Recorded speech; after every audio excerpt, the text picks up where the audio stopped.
First stop, Starbucks. I go get some pumpkin spice latte. There's my other drink in there too, don't forget it. Okay.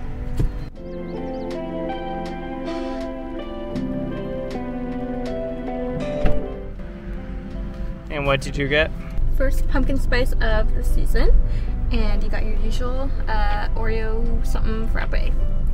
We are on our way to downtown Zionsville to do some plein air painting. I brought all my watercolor supplies. I don't exactly know what we're going to be painting, but I need to just practice going somewhere to paint random things because I'm actually doing a plein air competition in a couple weeks. So I just want to practice a little bit more and get more comfortable with it.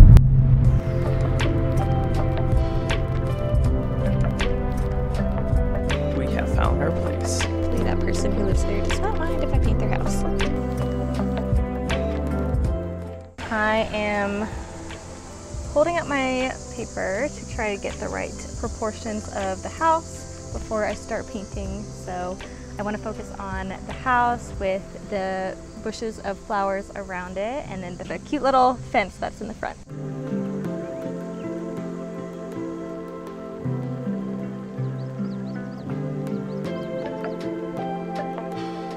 Starting the sky painting. So I finished my sketch and I usually like to start with the sky and then move on to the more detailed parts of the painting.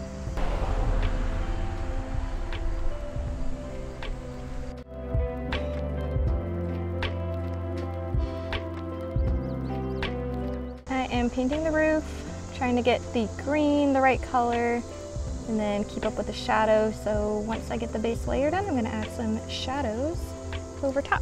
I think there's something special about painting in a specific spot, and rather than off of a photograph, it's a little bit, I think, more special when you paint on site. So I've been wanting to get more into it, and I think it also helps with coloring when you see something in person.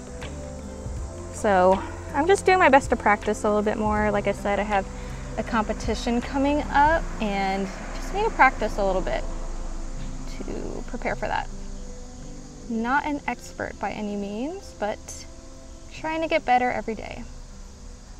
I'm painting this big tree right here. We start with a light color and then I'll go in with the darker greens after I get the base layer.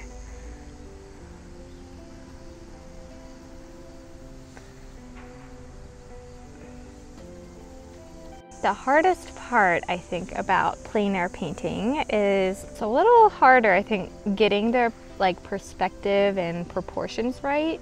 Because if you're looking at a photo, you can kind of just compare all the time, but with plein air, it's a little harder since it's right there in front of you. But we're practicing with that.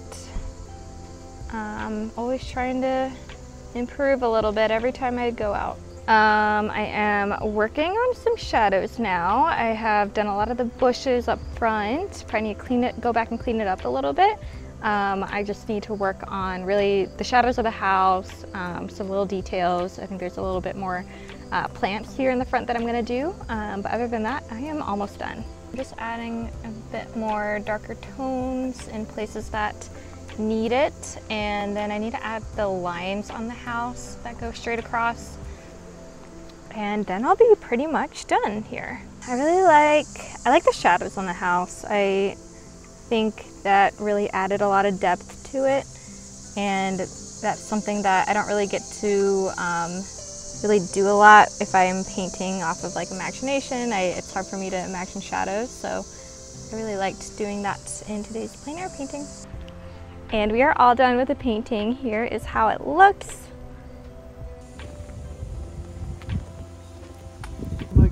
Pretty. Thank you.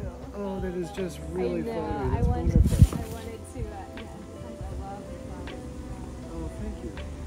Yeah, I'd love to get the fire hydrant. Oh, that's really cool. Oh, it's Painting day is over. So the couple who lived in the house that I painted earlier, they saw me painting outside and then came to talk to me a little bit. And then after I posted it on Instagram, they messaged me seeing if they could buy it. So we drove back to their house actually because we were still in Zionsville, and I sold it to them. So super happy that they get to have something special in their home that I did a plein air painting of.